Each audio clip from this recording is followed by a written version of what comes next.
안녕하세요.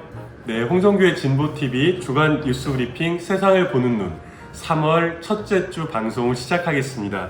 오늘 3월 6일인데요. 벌써 봄입니다. 자연의 새봄은 이렇게 계절과 함께 오지만 우리 사회의 봄은 저절로 오는 게 아니라 우리가 직접 만들어가는 것이겠죠. 지난 금요일 토요일날 사전투표 있었습니다. 사전투표 다 하셨나요?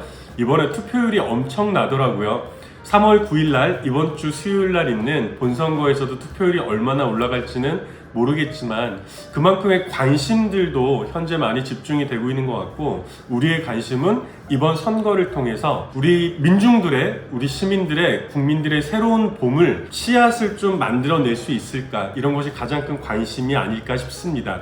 저는 이미 유튜브 방송을 통해서 기호 12번 진보당 김재현 후보를 열렬히 응원한다고 말씀드린 바 있습니다. 함께 해주시면 좋겠고요. 그래서 오늘 저는 의상도 좀 신경을 썼어요. 지난 겨울에 진보당 경기도당의 청소년 캠프에서 입었던 옷인데요. 빨간색이 의미하는 것은 12번 진보당 김재현 후보 라는 생각을 가지고 오늘 이렇게 의상도 좀 신경을 썼습니다. 오늘도 5가지 소식 준비했는데요. 첫 번째 소식은 노동 소식인데 안타깝고 또 분노스러운 소식입니다. 산업재해 관련한 소식이에요. 지난 2일날 3월 2일날 현대제철의 당진제철소에서 도금 작업에 투입됐던 노동자가 고온의 도금 설비, 포트라고 부르죠. 빠져 숨져가지고 현장을 확인을 해보니까 위험천만한 상황에서 무방비로 작업한 사실이 확인이 되었습니다. 현대제철은 아무런 안전장비 없이 노동자에게 일을 맡겼고, 고용노동부는 지난해에만 2번이나 근로감독을 실시했는데 이 현장의 위험성은 확인하지 못한 걸로 파악이 됐다고 합니다. 열심히 살기 위해서 출근을 했다가 죽어서 돌아와야 되는 이런 현실은 사실은 더 굳이 강조하지 않아도 저도 여러 번 말씀을 드렸는데요. 오늘 이 소식을 다시 한번 전해드린 것은 이 한 장의 사진을 보여드리기 위함이에요. 여러 장의 긴 글보다도 한 장의 사진이 더 많은 걸 알려주기도 하잖아요. 저도 사실 정말 깜짝 놀랐습니다. 사진을 보시면요, 그 기계 설비들이 있고 하단에 있는 곳이 그 쇳물을 녹이는 도금 설비인데요. 무려 온도가 485도씨라고 합니다. 물이 100도에서 끓잖아요. 근데 이 쇳물을 녹일 때는 온도가 485도씨인데요. 사진 한번 보세요. 그 아래쪽에 있는 게 도금 포트거든요. 이 노동자는 58세 되는 노동자였는데 이 포트 안으로 긴 막대기를 가지고 이렇게 작업을 하는데요. 이 485도씨에 이르는 쇳물을 녹이는 포트 주변으로 아무런 안전장비가 없어요. 우리가 사실은 1층, 2층 이상으로 올라가기만 하더라도 떨어지지 말라고 난간이 있잖아요. 그런데 이 보시는 것처럼 아무런 안전장비 없이 여기서 기다란 막대기로 포트 안을 이렇게 작업을 하다가 그대로 빨려 들어갔다는 겁니다. 정말 뭐라고 말을 해야 될지 모르겠네요. 중대재해기업처벌법 나오고 나서 저도 그런 얘기 많이 들었거든요. 아니 기업주만 처벌하면 다야? 근데 우리가 강조하려고 했던 건 뭐냐면, 대한민국에서 일어나는 산업재해 그리고 이로 인한 사망의 대부분이 노동자들의 과실이 아니라 아주 기본적인 안전 설비도 갖추어지지 못한데 원인이 있다고 정말 마르고 닳도록 이야기를 했고, 이 안전 설비, 안전 장치를 만들고 이것을 관리해야 될 책임은 사용자 측에 있다는 것을 계속해서 거듭 말씀을 드렸거든요. 그럼에도 여전히 많은 분들은 아니 사용자만 처벌하면 다야? 너무 과한 거 아니야? 이런 말씀들을 또 하신단 말이에요. 저는 이 한 장의 사진이 대한민국의 이 노동자들이 처한 현실을 그대로 보여주는 것 같아서, 그래서 오늘 이 기사를 첫 번째로 소개를 좀 드렸습니다. 상상이 되잖아요. 500도씨에 가깝게 이르니 부글부글 끓는 쇳물로 사람이 빠져서 죽는다는 것은 사실은 얼마나 처참하고 끔찍한 일이겠습니까? 그런데 쇳물에 빠져 숨진 사례가 이번이 처음이 아니라는 거죠. 지난 2015년에도 현대제철이 아닌 곳에서도 이런 사고는 빈번하게 있는데, 현대제철만 하더라도 2015년에는 인천 공장에서 그리고 2020년에는 포항 공장에서도 쇳물에 노동자가 빠져서 숨지는 끔찍한 사고가 있었습니다. 그리고 이번에 당진 공장에서 다시 노동자가 빠져서 숨졌는데, 이렇게 계속해서 반복되고 있음에도 이 안전 설비 문제, 안전관리 문제가 제대로 지켜지지 않고 있다는 거죠. 그런데 이 현대제철에서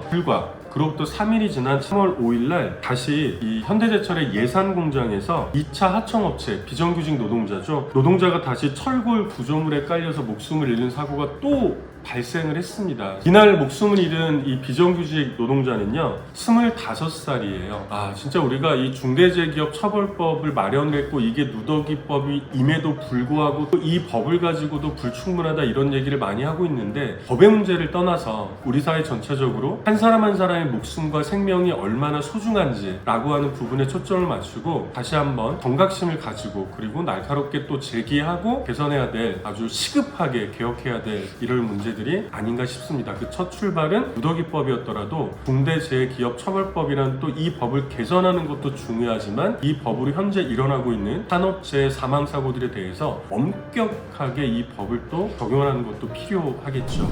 두 번째 소식은 정치면 소식인데요. 제가 사실은 이 주간 뉴스 브리핑에서 다루는 언론과는 조금 다르게 이번에는 진보당의 김재현 후보 선거대책위원회의 성명, 논평을 좀 가지고 와봤습니다. 최근에 민주당에서 이제 다급하죠. 민주당의 송영길 대표가 정치개혁 방안을 제시를 했죠. 그리고 이재명 후보도 정치개혁을 위해서 민주당의 당론 추진 입장을 밝히기도 했습니다. 이 정치개혁 방안 안에는 예를 들어 우리가 지난 총선에서도 많은 관심을 갖고 있었던 위성정당 방지, 연동형 비례대표제와 권역별 비례대표제 이런 내용도 들어가 있었고요. 오는 6월 1일날 또 지방선거가 있잖아요. 지방선거에서 3인 이상 중대선거구 등 선거제도 개혁의 문제도 있었거든요. 그래서 또 많은 분들은 이 정치개혁은 사실은 민주당이 잘했냐 못했냐 이 문제를 떠나서 반드시 또 넘어가야 될, 대한민국이 앞으로 한 발짝 나아가기 위해서 필요한 조치이기 때문에 힘을 실어줘야 되는 거 아니냐 이런 말씀도 많이 하셨는데, 이런 이제 민주당의 다급한 정치개혁 방안들에 대해서 제가 볼 때는 가장 핵심을 찌른 논평이 아닌가 싶어서 진보당 김재현 선거대책위원회 논평을 가지고 왔습니다. 정치개혁에서 가장 중요한 것은 신뢰다. 이미 민주당은 과거 20대 총선에서 3년 전이었죠. 2년 전이었죠. 연동형 비례대표제를 도입하고도 야당의 꼼수를 빌미로 본인들이 위성정당을 추진한 바가 있다. 심지어 재보궐선거의 원인 제공의 경우에는 무공천 방침이라는 당원 당규를 개정하면서까지 작년에 4월 7일 재보궐선거에서 후보 출마를 강행한 적도 있다. 비록 이재명 후보가 사과를 했다고 하더라도 잃어버린 신뢰를 다시 회복하기는 쉽지 않다. 또한 대선 막판에 정략적 목적이라는 의혹도 불식시켜야 한다. 그래서 신뢰는 말이 아닌 실천에서 나온다. 당장 이번 지방선거부터 논의해야 한다. 우선적으로 민주당이 독점하고 있는 광주 전남북부터 2인 선거구를 폐지하고 3인 이상 선거구로 전면 개편하는 모범을 보여라. 나아가 민주당이 다수 의석을 차지하고 있는 서울, 경기, 인천을 비롯해서 모든 광역시도에서 3인 이상 선거구로 과감하게 결단을 해야 될 것이다. 다시 한번 민주당이 말이 아닌 실천으로 과감하게 정치개혁에 나설 것을 촉구한다. 지난 2월 26일 날 나왔던 논평인데요. 이 논평이 중요한 이유는 뭐냐면요. 이번 주에 있는 3월 9일 대통령 선거로 모든 관심이 쏠려 있지만 6월 1일 날에는 지방선거가 있잖아요. 우리 실생활에서 가장 가까운 시의원, 구의원, 도의원, 그리고 이제 광역 자치단체 의원들, 시장이나 도지사라든지 구청장이나 이런 사람들, 교육감까지 뽑는 선거란 말입니다. 근데 문제는요, 기초의원들이나 광역의원들이 예비후보 등록을 해야 되는데 선거구가 확정이 안 됐어요. 법적으로 따지면 작년 말까지 해서 선거구를 확정을 해야 되거든요. 이 선거구 확정을 어디서 하냐면 광역자치단체 의회에서, 예를 들면 경기도 같은 경우는 경기도의회에서, 서울 같은 경우는 서울시의회에서 이 선거구를 확정을 한단 말입니다. 그래서 지난번 지방선거 생각나실지 모르겠는데 민주당이 절대 다수를 차지하고 있는 서울 같은 경우에도 3인 선거구, 4인 선거구를 다 쪼개가지고 2인 선거구로 가져가 버렸다는 거 아닙니까? 그래서 많은 사람들이 엄청나게 분노를 했죠. 근데 이번에 지방선거도 코앞으로 다가왔는데 법정으로 선거구를 확정해야 될 시기도 다 어기면서 지금 대선으로 가고 있다는 거죠. 민주당에서 정말 이런 정치개혁의 의지가 진심이라면 지금 당장 할 수 있는 건 뭐냐면 이 지방선거 선거 선거구 확정과 관련해서 민주당이 절대 다수를 차지하고 있는 광주라든지 전라남도, 전라북도 의회에서부터 2인 선거구 대신에 3, 4인 중대 선거구제를 도입을 하면 되는 거예요. 이거 지금 당장 할 수 있는 거거든요. 그리고 수도권에서도 경기도라든지 서울이라든지 인천도 민주당 의원들이 절대 다수예요. 그냥 다수가 아니고요. 광역의회 전체를 장악을 하고 있다고요. 여기서부터 서울, 경기, 인천 수도권은 전체 유권자의 절반 이상이 몰려있는 곳이잖아요. 이곳에서부터 중대 선거구제로 선거구 확정하는 과정들을 보이는 것, 이게 실천이잖아요. 이랬을 때 사실은 민주당이 진짜로 정치 개혁을 할 의지가 있구나 라는 것들이 보이지 않겠습니까? 실천으로 나서줄 것을 다시 한번 강력하게 촉구를 해보겠습니다. 관련해서 소식 하나 더 전해드릴게요. 우리가 민주주의 그러면 선거가 정책 선거가 돼야 되는데 이런 얘기 많이 하잖아요. 근데 지금 대선의 과정에서도 정책 선거는 실종이 된 지 오래됐죠. 우리가 뭐라고 얘기합니까? 노동 없는 대선, 여성 없는 대선 이런 얘기를 하고 있잖아요. 그런데 그 중에 약간 의미 있는 기사가 나와서 소개를 시켜드리려고 합니다. 언론계 소외된 이슈, 가장 구체적으로 고민한 대선 후보는? 이라는 제목으로 김재현 12번 진보당 후보를 꼽았더라고요. 그래서 제가 반가워서 가지고 왔습니다. 언론과 미디어 관련 공약에도 주요 이슈가 있고 비주류 이슈가 있다. 공영방송 지배구조 개선이나 차기 정부의 미디어 기구 개편은 자주 주요하게 구체적으로 다루지만 방송계 비정규직 문제나 방송계 안에서도 비정규직 노동자들이 스스로 목숨을 끊는 일들이 최근까지 있지 않았습니까? 내지는 지역 언론 같은 등의 의제는 형식적으로 다루거나 관련 공약이 없는 경우도 있다. 그러나 굉장히 중요한 문제인 거죠. 미디어 오늘이 이번에 대선 후보 공약집을 살펴봤더니 언론계 내에서도 소수자 이슈로 불리는 비정규직 노동이나 지역 언론 문제 등을 자세하게 고민한 곳 중에 하나는 진보당이었다. 김재현 진보당 후보 공약집을 보면 공약별로 현황 및 문제점, 목표, 그리고 방법 등 해당 공약이 필요한지부터 구체적인 방법까지 제시했다. 여타 후보와 비교할 때 공약집이 가장 구체적이었다. 그래서 사실은 모든 것들을 다 원점에 놓고 지금 우리 대한민국에 가장 필요한 정책이나 공약이 무엇일까라는 것들을 고민한다면 사실은 진보당, 김재현 후보, 진보당의 정책들이 압도적이겠죠. 그리고 가장 모범적이겠죠. 이런 것들을 가장 구체적인 지점에서 지적한 소식이기에 제가 3월 9일 대통령 선거 투표일을 앞두고 다시 한번 기사를 추가로 소개를 해봤습니다. 한겨레신문에 지난 3월 4일날 나왔던 기사입니다. 양파값 폭락에 밭을 갈아엎은 농민들 3월 10일날 상경투쟁을 예고하고 있다라는 내용인데요. 양파 재배 농민들이 양파값 폭락에 따른 정부 대책이 미흡하다면서 수확 직전에 밭을 갈아엎었다고 합니다. 이들은 정부가 실효성 있는 대책을 제시하지 못할 경우에 오는 10일날 상경투쟁을 한다고 예고를 했는데요.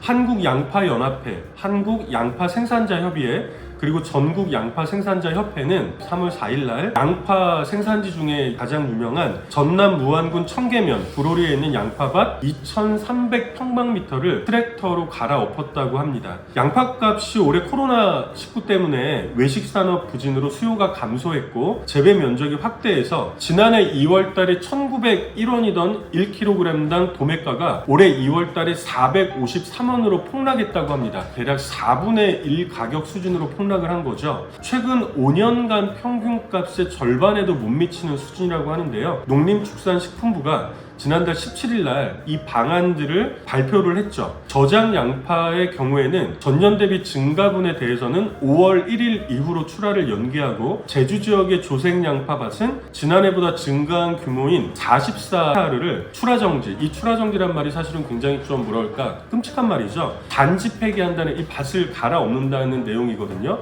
근데 이제 농민단체들 같은 경우는 이 두 가지가 다 실효성 있는 대책이 아니다. 왜냐하면 이 양파는 5월까지 저장함에 썼기 때문에 정부와 지자체가 신속하게 전량 수매를 한 다음에 폐기를 좀 해라.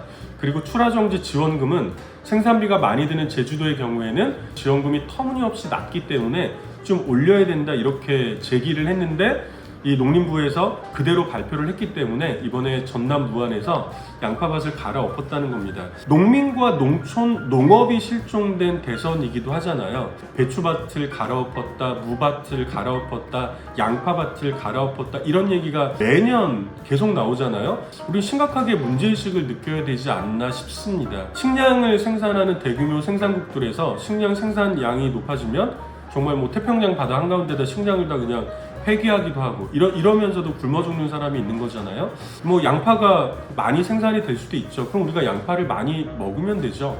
생산했던 양파를 이렇게 갈아엎는 것이 정말 좀 타당한 조치인가 라는 고민이 들 수밖에 없고, 결국 이것은 국가의, 정부의 농업정책과 관련한 고민들, 예산들이 없다는 것이죠. 아니, 예를 들면 이 양파값이 하면 또 얼마나 하겠습니까? 전 세계에서 7번째로 잘 사는 부유한 대한민국에서, 이 정부에서 양파를 다 수매를 하고, 그리고 뭐 학교라든지 뭐 지자체라든지 저소득층이라든지 나누어 줄 수 있는 거잖아요. 정말 이 피땀 흘려 키워냈던 양파를, 배추를, 무를 꼭 이렇게 갈아엎어야 되나? 그리고 이게 공식적인 뭐 산지 폐기라는 이름으로 공식적인 정책이 돼야 되나? 이런 고민들을 하지 않을 수가 없습니다.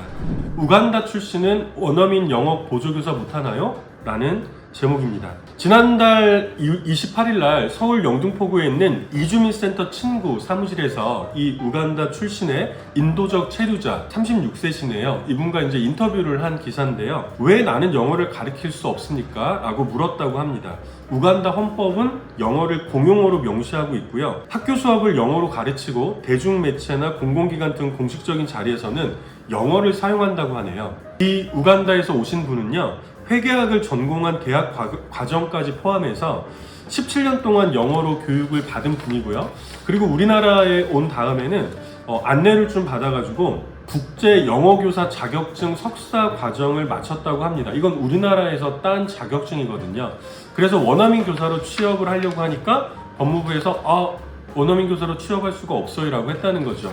이유가 뭐냐면, 근데 이 법무부에서 이 대한민국에서 가지고 있는 규정이 뭐냐면, 영어 모국어국인 7개 국가, 이 7개 국가가 어디냐면요, 미국, 영국, 캐나다, 남아프리카 공화국, 아일랜드, 호주, 뉴질랜드, 이 7개 국가고요. 그리고 대한민국과 포괄적 경제 동반자 협정을 체결한 인도 국민만이 영어 보조교사로 일할 수 있도록 규정이 돼 있다고 해요. 다만 이 7개 국가 중에서 남아프리카 공화국은 영어 모국어국이 아니라 영어를 공용어로 쓰는 나라라고 합니다.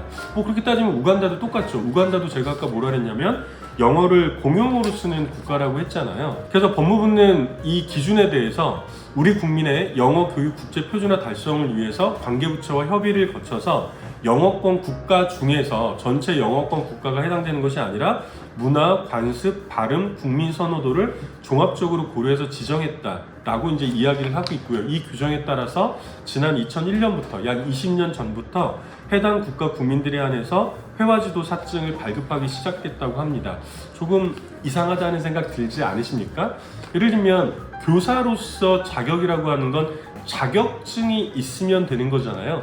근데 이 자격증의 출신 국가들을 꼭 이렇게 구별을, 그것도 몇 개 국가, 전 세계에서 단 7개 플러스 1개, 8개 국가만을 규정해 놓는 것은 좀 이상하지 않나? 이런 생각이 드실 수 있고요.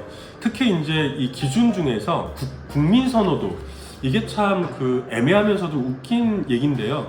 얼마 전에 이제 저는 그런 얘기도 들은 적이 있어요. 이미 지난 20년 동안 영어 원어민 교사가 이제 많이 같이 우리 아이들의 교육을 담당을 하고 있는데, 한 학교에서 원어민 교사 선생님이 왜 흑인이냐, 우리는 백인이 왔으면 좋겠다, 이런 얘기를 또 했다는 것 아닙니까? 근데 이것도 너무 웃긴 일이죠. 이것도 사실은 인종차별적인 이런 요소들이 있는 거잖아요. 법무부에서 얘기했던 국민 선호도라는 것도 이거랑 좀 비슷한 것 같아요. 예를 들면 이 국가들을 선택을 할 때 아프리카 쪽 국가들에 대해서는 선호도가 내지는 인상이 나쁘기 때문에 주로 이제 선진국 쪽에 있는 백인 국가들 쪽에서 좀 받아들이겠다. 근데 심지어는 캐나다나 미국이나 영국에서 오신 분들 중에서도 유색인종이 있을 수 있거든요. 왜냐하면 그 나라는 다양한 인종들이 살고 있는 나라들이잖아요. 근데 출신 나라가 그 나라임에도 불구하고 우리는 이렇게 별론데요? 라고 얘기하는 반응들도 나오고 있다는 거죠.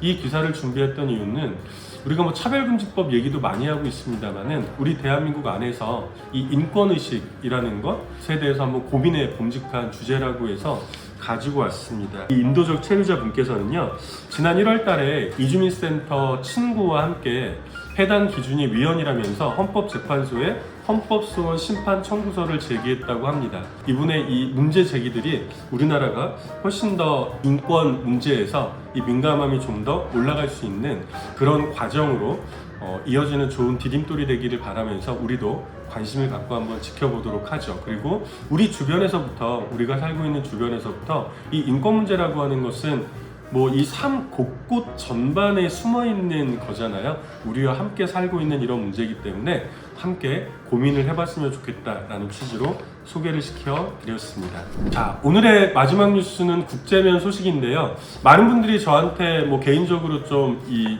의견을 보내주셨어요. 주간 뉴스 브리핑 잘 듣고 있는데 최근에 국제적으로 가장 뭐 커다랗게 이슈가 되고 있는 건 우크라이나 사태잖아요. 근데 우크라이나 관련해서 좀 소개를 왜 안 해주냐, 뭐 이제 이런 이야기도 좀 드려가지고 저도 이제 고민을 안 했던 건 아닌데 추천할 만한 기사가 사실은 뭐 단발적인 기사들, 러시아가 우크라이나와 전쟁을 시작했다, 침략했다. 근데 러시아 쪽에서는 침략이라는 표현을 쓰고 있지 않잖아요. 특수군사작전, 특별군사작전, 뭐 이제 이런 용어를 사용을 하고 있는데 이런 거에서도 굉장히 좀 민감한 문제이기는 한데, 그러다 보니까 이제 뭐 대선 후보들도 입장을 각자의 위치에서 입장들을 내면서 정쟁화 시키기도 하고요. 이번에 이제 칼럼은 관련해서 소개를 좀 시켜드리는 게 좋겠다 싶어가지고 가지고 왔습니다. 민중의 소리에 나왔던 칼럼인데요. 일단 전 세계를 충격에 빠뜨리며 러시아가 우크라이나를 침공한 지 뭐 벌써 수일이 지났는데 이 이유에 대해서 정치평론가로 막수주의 이론가이기도 한 케네스 수린 미국 듀크 대학교 교수가 카운터펀치라는 좌파 잡지예요. 이 카운터펀치에 기고한 글을 소개한 글입니다. 케네스 수린 교수는 친구의 부탁으로 쓴 우크라이나 위기에 대한 질의응답식 글을 공유하고 싶다라고 해서 이제 올렸다고 하는데 뭐 이 전문가 관련해서 제가 소개를 해드릴 필요는 없는 것 같아요. 예를 들면 뭐 이런 얘기 많이 하죠. 나토의 동진 정책, 그 다음에 러시아의 무슨 뭐 이 안보와 관련한 뭐 이런 문제들 때문에 부딪혔다라고 이제 이야기들을 많이 하는데 똑같은 이야기를 이 방송에서 반복할 필요는 없을 것 같고 글이 길지는 않아요. 그리고 질의응답식으로 돼 있기 때문에 짤막짤막하게 보실 수 있습니다. 그래서 이 기사를 꼭 읽어보시기를 일단 권유를 드리면서, 일단 첫 번째로 제가 좀 이제 눈여겨봤던 건 이번 갈등을 가져온 근래의 역사적 배경이 궁금하다라는 질문에 대해서 이 교수는 우크라이나 국내적으로는 동부 분쟁이 있었다. 우리도 이제 뉴스에서 들었던 거는 우크라이나 동쪽에 있는 작은 두 자치공화국이 독립을 선언을 했고 주민투표를 통해서 러시아가 여기에 대해서 이제 지지를 하면서, 근데 우크라이나 내에서 여기에 대한 탄압이 있으면서 이제 이번 군사작전이 시작됐다. 러시아는 또 이렇게 설명하고 있는 측면도 있잖아요. 근데 이제 우크라이나 자체가 2014년 쿠데타로 우크라이나는 동부에 사는 러시아인들에게 억압적인 강경파들이 권력을 장악했다라는 이제 답변이 있었어요.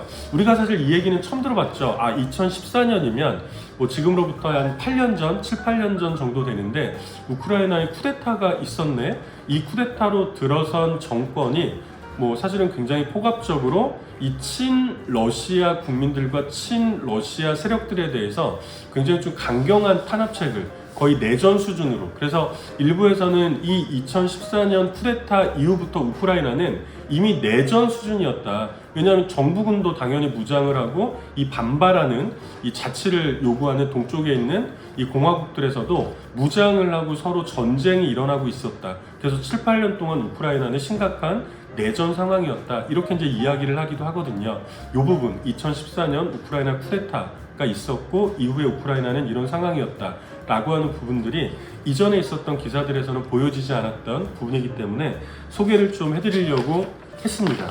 이 우크라이나 침공과 관련해서 러시아의 푸틴이 또 설명하고 있는 것 중에는 우크라이나의 나치화를 제어하겠다, 제지하겠다. 여기서 말하는 나치는 여러분들 알고 계시는 독일의 히틀러 그 나치가 맞거든요. 근데 우크라이나는 왜 나치화, 이게 무슨 말이지? 라고 이제 궁금해하시는 분들도 계셨을 것 같아요.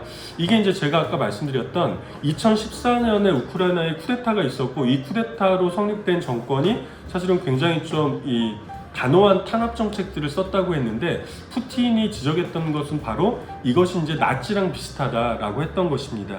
여기에 대해서 이 교수는, 케네스 교수는 푸틴의 주장과는 다르게 우크라이나는 나치 국가는 아니다. 우크라이나에 준군사적인 신나치주의자들이 있기는 하지만 그 사람들은 소수에 불과하다. 그러나 그럼에도 불구하고 우크라이나는 자산이나 이게 뭐 경제적 자산을 말하는 거죠.